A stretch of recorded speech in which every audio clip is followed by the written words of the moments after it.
माननीय अध्यक्ष जी, आपने इस 310 की सूचना को नियम 58 में बोलने का अवसर दिया। मैं आपके माध्यम से सरकार से बताना चाहता हूं कि मेरे यहाँ सिंचाई विभाग में खोतिला नामक जगह पे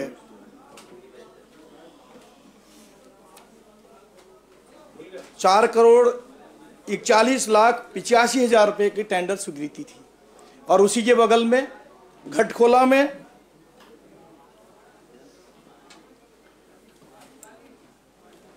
2,88,83,000 रुपये की, और दोनों कार्य अलग अलग थे।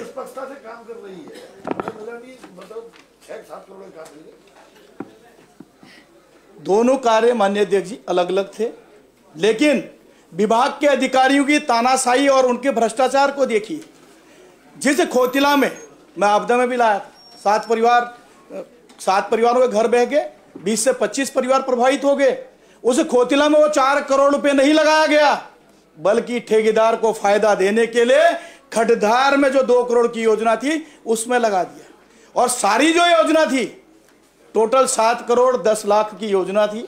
उसके सापेक्ष ठेकेदार ने 27% बिलो जाके 5 करोड़ का उसका एग्रीमेंट बना था। और विभाग की देखिए भ्रष्टाचारी, जिसमें 5 करोड़ रुपए का एग्रीमेंट होता है, 8 करोड़ 10 लाख रुपए की भुगतान कर दी जाती है। वो सारे साक्ष्य मेरे पास पड़े, और उसमें दंडित केवल एक्शन को किया जाता है। जो पिछले 4 साल से सिंचाई विभाग का जो एससी बैठा है, जिसका टेंडर है, उसको भ्रष्टाचार करने के लिए आज भी वहीं पे रखा गया। माननीय अध्यक्ष जी, ये तो भ्रष्टाचार है। और वो आपदा प्रभावित आज भी भटक रहे हैं आपदा के पुनर्वास के लिए, अभी पुनर्वास नहीं हुआ। इसी तरह माननीय अध्यक्ष जी, एक और मामला है जल जीवन मिशन, जिसमें हम कह रहे हैं हर घर नल हर घर जल। स्थिति ये हो गई है, मैं मानता हूं सरकार ने पैसे दिए हैं, लेकिन जो वहां विभाग में अधिकारी बैठे हैं उनकी चतुरता देखिए, आप भी सब ताज्जुब करेंगे। उन्होंने टेंडर नोटिस में लिखा स्वास्तिक कंपनी का नल होना चाहिए और उसकी जांच भी होगी, और स्वास्तिक कंपनी का जो है नल तो लग रहा है। उन्होंने भ्रष्टाचार कहां पे किया माननीय अध्यक्ष जी, वो उसकी थिकनेस खा गए। थिकनेस जो स्वास्तिक कंपनी के जो पाइप की जो मोटाई होती थी वो खा गए। ऐसी पाइप लगा दी गई है कि उसको अगर बच्चा भी चाहे तो यूं तोड़ देगा। जो हम बचपन में रामला का अभिनव करते थे तो धनुष बाण बना के तोड़ते थे, उससे भी बुरा हाल है। और जब वो विभाग में जो उसका सैंपल दिया जाता है,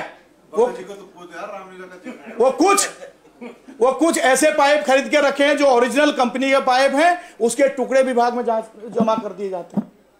और ये ऐसा ही नहीं है, करोड़ों की योजना एक ही व्यक्ति को के द्वारा किया जा रहा है। कल ही मेरे पास जब उनको पता चला, तो हमारा उमचिया गांव है तेजम सुमदुंग में, उन्होंने उप जिलाधिकारी सब जगह रिक्वेस्ट की है जांच के लिए, कोई उनकी नहीं सुन रहा है। करोड़ों की योजना, पुराने ही पाइप जो है मट्टी खोद के ढक दिए, उसके सॉकेट यूनियन चेंज कर दिए, गांव के लोग पानी के लिए तरस रहे और वहां पर कोई जांच नहीं हो रही। इसी तरह हमारे तल्ला द्वार क्षेत्र में प्रतिनिधियों के ही द्वारा, नाम नहीं लेना चाहूंगा, जिला पंचायत के सम्मानित सदस्य हैं, सारे योजना उनके नाम पे हैं। और अगर हम धरातल पे जाते हैं तो पुराने पाइपों के जो है जहां पर यूनियन बदल दिए, 1-2 पाइप बदल दिए, और पेमेंट अगर आप देखेंगे तो करोड़ों का पेमेंट हुआ। इस तरह का भ्रष्टाचार हुआ। माननीय मुख्यमंत्री जी ने अपनी घोषणा में क्षेत्र के विकास के लिए धन दिए, लेकिन उसमें भी भ्रष्टाचारियों ने देखिए, जो विभाग के भ्रष्टाचारी अधिकारी, उन्होंने कैसे काम कर दिए। एक तरफ से हम अगर कहीं पे उच्च हिमालय क्षेत्रों में काम के लिए परमिशन लेते हैं तो सरकार कहती कि फॉरेस्ट क्लियरेंस नहीं है, और अधिकतर हमने आज तक देखा है कि वन विभाग के माध्यम से ही वहां पर काम होता है। यहां पर माननीय अध्यक्ष जी, गोल्फा से जिम्बा गलेश्वर जिला पंचायत काम कर रही है नेपाली मजदूरों से, जहां पर अभी उचित मौसम नहीं जाने का। 5 दिन में वहां जा रहे हैं और थोड़ा बहुत जैसे चिड़िया खोदती है वैसे खोद के भुगतान ले रहे हैं। इसी तरह पातू से रालम ग्लेशियर, ये वो क्षेत्र है जहां पर हम जो है मई जून में नहीं जा पाते हैं। अभी 10 दिन पहले वहां पे भी 42 लाख की योजना नेपाली मजदूरों को लेकर उसको भी ठिकाने लगा दिया गया है। और इसी तरह हमारे जो है फिर उसी जगह पर आलम पातू में ग्लेशियर में और 80,46,000 की योजना, उसको भी ठिकाने लगा दिया गया। और एक मैंने पिछली बार, मैं धन्यवाद करता हूं मुख्यमंत्री जी को, उनने जांच भी कराई। मंदिर के लिए आपके मंडी को कारीदारी सस्ता बनाया गया, जो पुराने काम थे उसी को रंग रोगन कर दिया गया और 15-15, 20-20 लाख की जो है भुगतान ले गए। जब जांच कराई गई, जब जांच हुआ तो मंडी से लिख के देता है कि इसमें केवल रंग रोगन का कार्य किया गया। क्या मुख्यमंत्री घोषणा में रंग रोगन होता? माननीय मंत्री जी, मुंशी जी जरा ध्यान दीजिए, मुंशी जी ध्यान दीजिए, इस तरह के काम हो रहे हैं, इस तरह की जो है। और ये प्रदेश में एक उदाहरण है, आम कोई अगर कॉन्ट्रैक्टर कार्य नहीं करता है तो उसको जो है फोरफिट किया जाता है, उसकी जो वहां पर धरोहर राशि होती है उसको जो है जब्त किया जाता है, उसके खिलाफ कार्रवाई होती है। ये पहला देख रहा हूं मैं सरकार में। मेरे गृह क्षेत्र जिस गांव में मैं रहता हूं, मतकोट से बोना तोमिक सड़क का टेंडर पार्ट 2 का किसी व्यक्ति को दिया जाता है, उसका नाम लेना उचित नहीं है।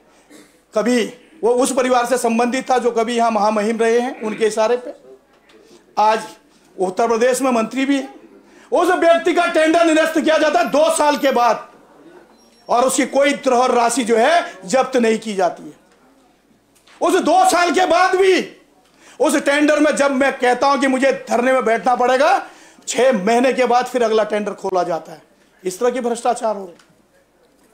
माननीय अध्यक्ष जी, लोक निर्माण विभाग, आखिर हम क्यों नहीं जांच करते हैं कि एक ही जगह पे, आखिर हर वर्ष एक ही जगह पे सड़क क्यों टूटी, सड़क का दीवार क्यों बनाना पड़ रहा? आज एक हमारे एक सहपाठी का फोन आया कि विधायक जी आपने पिछली बार भी कहा था कि भाई इसका दीवार लगा दो, इसका घर बह जाएगा।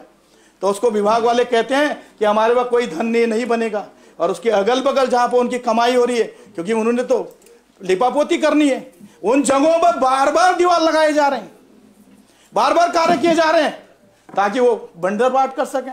और इसी तरह आपदा मद में धारचूला विधानसभा जो सबसे ज्यादा आपदाग्रस्त क्षेत्र है, वहां पर मद पैसा न देकर अन्यत्र जो है जिले के अन्यत्र विकास खंडों में राजनीतिक दलों के लोगों के लेटर पैड पे जो है धन आवंटन कर दिया जा रहा है, और वहां के लोग पुलों के लिए रो रहे हैं। और जब मैं बात करता हूं जिलाधिकारी से कि भाई आप इनको पुल दीजिए, तो वो कहते हैं पुल में तो हम पे पैसा ही नहीं है। ये विडंबना है माननीय अध्यक्ष जी। कंक्लूड करिए। अभी आप देखिए, मेरे दारमा क्षेत्र के लोग जो सीमा के निःशुल्क प्रहरी हैं, धारचूला में 1 हफ्ते 10 दिन तक जो है कर्मिक अनशन में बैठे। मैंने जिलाधिकारी से भी कहा कि आप बीआरओ के अधिकारी को लेके जाइए। पुल के नट बोल्ट को कसने के लिए बीआरओ का जवाब आता है कि विदेश से सामान मंगाया जाएगा। विदेश, ये भारत क्या इतना कमजोर हो गया हमारा भारत देश कि अब हमको कल पुर्जे भी विदेशों से लाने पड़ेंगे, वो भी पुल के। जबकि मैंने तो देखा है, बीआरओ के काम देखे मैंने, 10 दिन के अंदर, हफ्ते भर के अंदर बड़े बड़े बैली ब्रिज तैयार कर देते हैं। खाली उसके रोप को कसने के लिए बोलते हैं विदेशों से लाना पड़ेगा। ये आखिर किस ओर जा रहे हैं? मैं कह रहा हूं, मैं सरकार से निवेदन करना चाह रहा हूं, सरकार जिस मंशा से पैसे दे रही है कि आखिर धरातल पर उस मंशा से क्यों नहीं उतार पा रही है?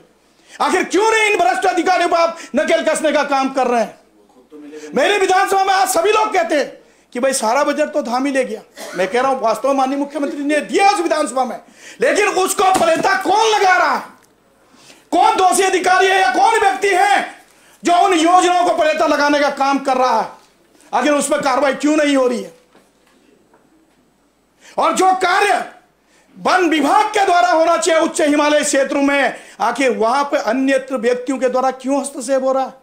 माननीय मंत्री जी, कल हम फिर सड़क के लिए आएंगे तो आप लोग यही कहेंगे कि फॉरेस्ट क्लियरेंस नहीं हुआ है 12,000-15,000 के फीट हाइट पे, क्योंकि वन क्षेत्र है। लेकिन क्या जिला पंचायत या मंडी समिति को यह विशेष अधिकार है कि आप उन वन क्षेत्रों में जाकर घोटाला करते रहे? एक भी योजना ऐसी नहीं है जो जनमानस को सुविधा दे रही हो। जहां जनमानस को सुविधा मिलना चाहिए वहां इसलिए योजना नहीं ले जाया जा रहा क्योंकि वहां उनकी कमाई नहीं होगी, जनता देखेगी। अब वो इन जगहों पे योजनाएं लेके जा रहे हैं जहां कोई जाता नहीं जंगली जानवरों के अलावा। कंक्लूड करिए। तो माननीय अध्यक्ष जी, मैं ज्यादा समय न लेते हुए मैं ये चाहूंगा कि आपकी पीठ से भी निर्देशित हो माननीय मुंशी जी, जिस तरह हमने सरकार का धन्यवाद करने में कोई कमी नहीं रखी है, आपकी बड़ा दिल दिखाइए। आज सदन से घोषणा करिए कि ऐसे दोषी व्यक्तियों को चिन्हित करके आप दंडित करने का काम करेंगे। और मैं आज अपने तमाम वरिष्ठ साथियों के साथ अपने को जो है संबद्ध करते हुए इस लोक महत्व के प्रश्न को, जिसको आप 310 की सूचना को नियम 58 में गृहता से सुन रहे हैं, मैं चाहूंगा कि आप भी बड़ा दिल दिखाते हुए इसको 310 में चर्चा कराएं ताकि हमारे सत्ता पक्ष के साथी भी उसमें भाग ले सके। इन्हीं के साथ आपका धन्यवाद। जय हिंद, जय भारत, जय उत्तराखंड। मंत्री जी को, मुंशी जी को, और फिर तुम्हारी जांच कराएं। मुंशी प्रेमचंद जी मुंशी बहुत बड़े कवि थे। मुंशी जी कह रहे हो, तुम प्रेमचंद नहीं कह रहे हो। मुंशी जी कह रहे हो, प्रेमचंद नहीं कह रहे हो। माननीय सदस्य गोपाल सिंह राणा जी। लेकिन मैं आपको सिर्फ ये अपील करने आया हूं कि अगर अभी तक आपने K24 news and entertainment channel को सब्सक्राइब नहीं किया, प्लीज कर लीजिए।